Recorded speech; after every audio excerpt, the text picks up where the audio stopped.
நம்ம இன்னைக்கு most requested video beetroot halwa தான் எப்படி செய்கிறதுன்னு பார்க்க போகிறோம். இது நிறைய பேர் ரெக்வஸ்ட் பண்ணி கேட்டிருந்த ஒரு வீடியோ. பீட்ரூட் சாப்பிடாத குழந்தைங்க கூட கேட்டு வாங்கி சாப்பிடுவாங்க, அவ்வளோ சுவையாக இருக்கும் இந்த ஹல்வா. வீடியோக்குள்ளே போகிறதுக்கு முன்னாடி நம்ம சேனல் இந்தியன் ரெசிபீஸ் தமிழை சப்ஸ்கிரைப் பண்ணிக்கோங்க, கூடவே இருக்க பெல் சிம்லையும் கிளிக் பண்ணிக்கோங்க. ஹாய் ஃப்ரெண்ட்ஸ், எல்லாருக்கும் வணக்கம். என் பேர் Abhi. Welcome to Indian recipes Tamil.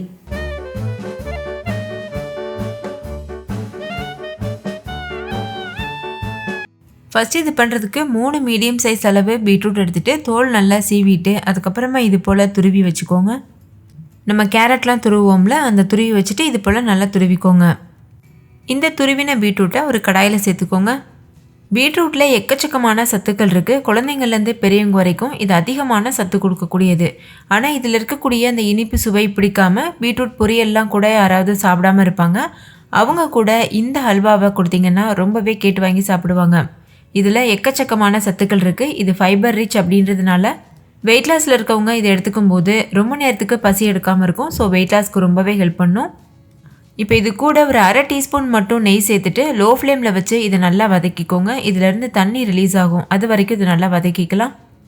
Beetroot fibre rich மட்டும் கிடையாது. இதில் பொட்டாசியம், அயன், வைட்டமின் சி, அதுக்கப்புறம் மக்னீஸ், வைட்டமின் B9 இது எல்லாமே நிறைய இருக்குது. ஸோ நம்மளோட பிளட் ஃப்ளோ இம்ப்ரூவ் பண்ணுறதுக்கும் பிளட் ப்ரெஷர் கம்மி பண்ணுறதுக்கும் இது ரொம்பவே ஹெல்ப்ஃபுல்லாக இருக்கும். அதே மாதிரியே நல்லா ஆக்டிவாக நம்ம இருக்கிறதுக்கும் இது ரொம்ப ஹெல்ப்ஃபுல்லாக இருக்கும். சுறுசுறுப்பாக நல்லா ஆக்டிவாக இருக்க முடியும். இது ஸ்கின்னுக்கும் ரொம்பவே ஹெல்த்தியானது. பிம்பிள்ஸ் வராமல் தடுக்கும். அதே மாதிரி நல்ல ஒரு க்ளோவிங்கான ஸ்கின் தரும். அதனால் வாரத்தில் ஒரு டைமாவது இந்த அல்வா ப்ரிப்பேர் பண்ணி சாப்பிட்டு பாருங்கள். ரொம்பவே உடம்புக்கு நல்லது. ஸ்வீட் சாப்பிட்ட மாதிரியும் இருக்கும், சத்து கிடைச்ச மாதிரியும் இருக்கும். இப்போ நல்லா இதை லோ ஃப்ளேமில் வச்சு நம்ம குக் பண்ணியிருக்கோம்ல, இது ஒரு 5 நிமிஷமாக நல்லா குக் ஆகிருக்கு. இந்த ஸ்டேஜில் கொஞ்சமாக தண்ணி சேர்த்துக்கோங்க. ஒரு 1/4 கப் அளவு தண்ணி சேர்த்துட்டு நல்லா இதை வதக்கிக்கோங்க. அடுத்து ஒரு 5 நிமிஷம் வதக்கினதுக்கப்புறமா மறுபடிக்கும் ஒரு 1/4 கப் அளவு தண்ணி சேர்த்துக்கோங்க. இது நல்லா மிக்ஸ் பண்ணிக்கோங்க. இப்போ மூடி போட்டு மூடிட்டு இது நல்லா வேகிறது வரைக்கும் மீடியம் ஃப்ளேமில் வச்சு வேக வச்சுக்கோங்க. இப்போ பீட்ரூட் ஓரளவுக்கு நல்லா வெந்துருச்சு. இந்த ஸ்டேஜில் இது கூட பால் சேர்த்துக்கோங்க. நல்லா இது போல் மிக்ஸ் பண்ணிவிட்டு அதுக்கப்புறமா பால் சேர்த்துக்கோங்க. நான் 1/4 லிட்டர் அளவுக்கு பால் சேர்த்துருக்கேன். அதாவது 250 ml அளவு இருக்கும். காய்ச்சி ஆற வச்ச பால் சேர்த்துக்கோங்க. நல்ல கெட்டியான பால் சேர்த்துக்கோங்க, அப்போ தான் அல்வா டேஸ்ட்டாக இருக்கும். நான் 1/4 லிட்டர் அளவு பால் சேர்க்கறதுனால ஒரு டேபிள் ஸ்பூன் பால் பவுடர் கடைசியாக சேர்த்துக்க போகிறேன். நீங்கள் பால் பவுடர் சேர்க்க விருப்பப்படலைன்னா பால் 1/2 லிட்டர் அளவுக்கு சேர்த்துக்கோங்க, அப்போ கரெக்டாக இருக்கும். இப்போ நல்லா கலந்துட்டு மூடி போட்டு மூடிட்டு பீட்ரூட் முழுமையாக வேகிறது வரைக்கும் வெயிட் பண்ணுங்கள். இப்போ பீட்ரூட் முழுமையாக வெந்திருக்கு. ஸ்டவ்வை மீடியம் ஃப்ளேம்லேயே வச்சுட்டு வேக வச்சுக்கோங்க, அப்போ தான் அடிப்பிடிக்காமல் இருக்கும். ஸ்டவ்வை லோ ஃப்ளேம்லேயே வச்சுட்டு மூடி போட்டு மூடிட்டு இதை அப்படியே ஒரு ஓரமாக வச்சுருங்க. இது வேகிற டைமுக்குள்ளே நம்ம இன்னொரு பொருள் அரைச்சி எடுக்க போகிறோம். அது முன்னக்காய். நீங்கள் முன்னக்கானே கடையில் கேட்கலாம், கிடைக்கும். பார்க்குறதுக்கு உலர் திராட்சை மாதிரியே இருக்கும். டேஸ்ட்டும் கிட்டத்தட்ட உலர் திராட்சை போலவே இருக்கும். ஆனால் இது கொஞ்சம் அதுலேருந்து வேறு மாதிரி இருக்கும். உள்ள விதை இருக்கும், அதை நீக்கிட்டு தான் நம்ம இதை யூஸ் பண்ணணும். இது நான் தண்ணியில் நல்லா வாஷ் பண்ணிவிட்டு அரை மணி நேரம் தண்ணியில் ஊற வச்சு வச்சுருக்கேன். இப்போ இது நல்லா ஊறி இருக்குது. இது சைஸ்லேயும் பாருங்கள் எவ்வளோ பெருசாக இருக்குது. இதில் எக்கச்சக்கமான சத்துக்கள் இருக்குது. இது உள்ளே இருக்கக்கூடிய இந்த விதையை நம்ம நீக்கிட்டு அதுக்கப்புறம் தான் இதை யூஸ் பண்ண போகிறோம். நம்ம நார்மல் திராட்சை சாப்பிடும்போது விதை இருக்கும்ல, அந்த மாதிரி இருக்கும். இது போல் நீக்கிடுங்க. இப்போ இது ஒரு மிக்சி ஜாரில் சேர்த்துக்கோங்க. இது எல்லாத்தில் இருக்கக்கூடிய விதையும் நீக்கிட்டு மிக்சி ஜாரில் சேர்த்துக்கோங்க. நான் யூஸ் பண்ணியிருக்க முன்னக்காவோட அளவு ஒரு 25 கிராம் அளவு இருக்கும். இதில் அயன் சத்து ரொம்பவே அதிகமாக இருக்குது. உடம்புக்கு இது ரொம்பவே நல்லது. ஸோ குழந்தைங்கள்லேருந்து பெரியவங்க வரைக்கும் இது கண்டிப்பாக சாப்பிட்ணும், அவ்வளோ ஹெல்த் பெனிஃபிட்ஸ் இருக்குது.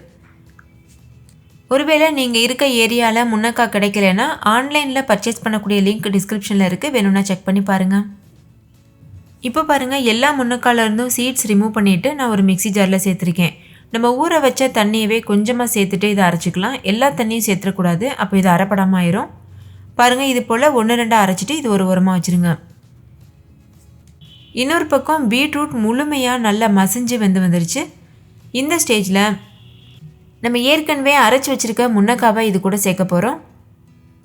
முன்னக்காய் சேர்க்கறதுனால நல்ல ஒரு ஸ்வீட்னஸும் கிடைக்கும். இது நல்லா மிக்ஸ் பண்ணிவிட்டு மிக்ஸ் பண்ணதுக்கப்புறமா இது கூட அரைச்சி வச்சுருக்க முன்னக்காய் சேர்த்துருங்க. இந்த ஸ்டெப் வந்து ரொம்ப ரொம்ப முக்கியம். கண்டிப்பாக நீங்கள் முன்னக்காவை இது போல் ஊற வச்சு அரைச்சி சேர்த்துக்கோங்க. அப்போ தான் நிறைய ஹெல்த் பெனிஃபிட்ஸ் நம்மளுக்கு கிடைக்கும். சேர்த்ததுக்கப்புறமா இது போல் நல்லா மிக்ஸ் பண்ணிக்கோங்க. நம்ம முன்னக்காய் ஊற வச்ச தண்ணியை வேஸ்ட் பண்ண தேவையில்லை, நம்மளே குடிச்சிடலாம். அது டேஸ்ட்டாக தான் இருக்கும், நல்ல ஒரு இனிப்பு சுவையோட. அசிடிட்டி இருக்கவங்களுக்குலாம் அது ரொம்பவே நல்ல ஒரு பெனிஃபிட்டாக கூட இருக்கும். இப்போ இது கூட ஒரு சின்ன துண்டு வெல்லம் எடுத்துகிட்டு இதை நசுக்கி இது போல் சேர்த்துக்கோங்க. மொத்தமாக நான் இதில் ஒரு 1/4 கப் அளவுக்கு வெல்லத்தை இது போல் நசுக்கி சேர்த்துருக்கேன். மண் இல்லாத நயமான வெல்லம் சேர்த்துக்கோங்க, அப்போ தான் வந்து மண் இருக்காது.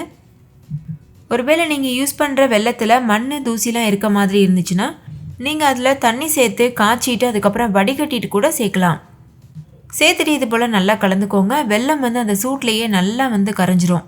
ஸ்டவ்வை முழுமையாக லோ ஃப்ளேம்லேயே வச்சுக்கோங்க.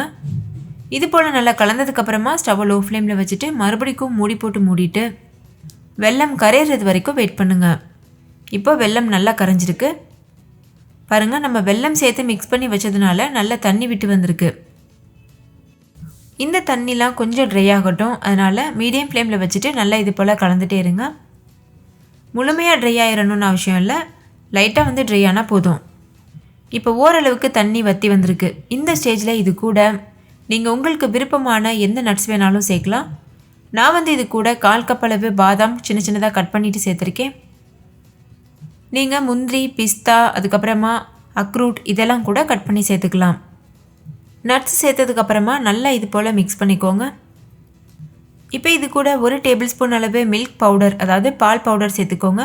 நான் ஏற்கனவே சொன்னது போல் நீங்கள் 1/2 லிட்டர் பாலில் பண்ணுறீங்கன்னா பால் பவுடர் சேர்க்கணும்னு அவசியம் இல்லை. ஆனால் 1/4 லிட்டர் பாலில் பண்ணும்போது இந்த மாதிரி 1 டேபிள் ஸ்பூன் அளவு பால் பவுடர் சேர்த்து பண்ணோன்னா டேஸ்ட் ரொம்பவே நல்லாயிருக்கும். பால் பவுடர் சேர்த்துட்டு நல்லா இது போல் மசிச்சு விட்டு கலந்துக்கோங்க. அப்போ வந்து கட்டிப்படாமல் இருக்கும்.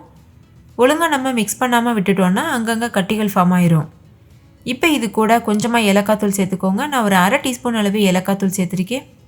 சேர்த்துட்டு நல்லா இதை மிக்ஸ் பண்ணிக்கோங்க. ஏலக்காய் தூள் வந்து இந்த அல்வாவுக்கு நல்ல ஒரு ஃப்ளேவர் கொடுக்கும்.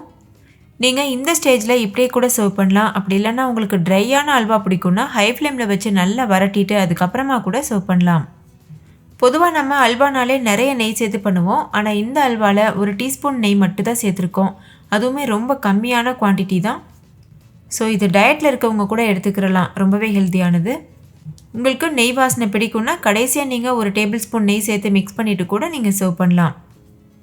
இப்போ பாருங்கள், நம்மளோட கலர்ஃபுல்லான ரொம்ப ஹெல்த்தியான டேஸ்டியான பீட்ரூட் அல்வா சூப்பராக தயாராகிருச்சு. இதோட வாசனை, டேஸ்ட் எல்லாமே ரொம்பவே பக்காவாக இருக்கும். கடைசியாக கொஞ்சமாக பாதாம் தூவிட்டு சர்வ் பண்ணுங்கள், பார்க்குறதுக்கு ரொம்பவே அழகாக இருக்கும். ஸோ பீட்ரூட் பொரியல் பிடிக்காதுன்னு சொல்கிறவங்களுக்கு இனிமேல் இது போல் அல்வா செஞ்சு கொடுங்க, ரொம்பவே விருப்பப்பட்டு சாப்பிடுவாங்க. ஸோ கண்டிப்பாக ட்ரை பண்ணி பாருங்கள். ஓகே ஃப்ரெண்ட்ஸ், இந்த டேஸ்டியான ஹெல்த்தியான பீட்ரூட் அல்வாவை நீங்களும் உங்கள் வீட்டில் ட்ரை பண்ணி பாருங்கள். டேஸ்ட் எப்படின்றதுன்னு கமெண்ட்டில் சொல்லுங்கள். வீடியோ பிடிச்சிருந்தா லைக் பண்ணுங்கள், உங்கள் ஃப்ரெண்ட்ஸ் கூடயும் ஷேர் பண்ணுங்கள். இன்னொரு சூப்பரான ரெசிபியில் சந்திக்கிறேன். Thank you, bye bye.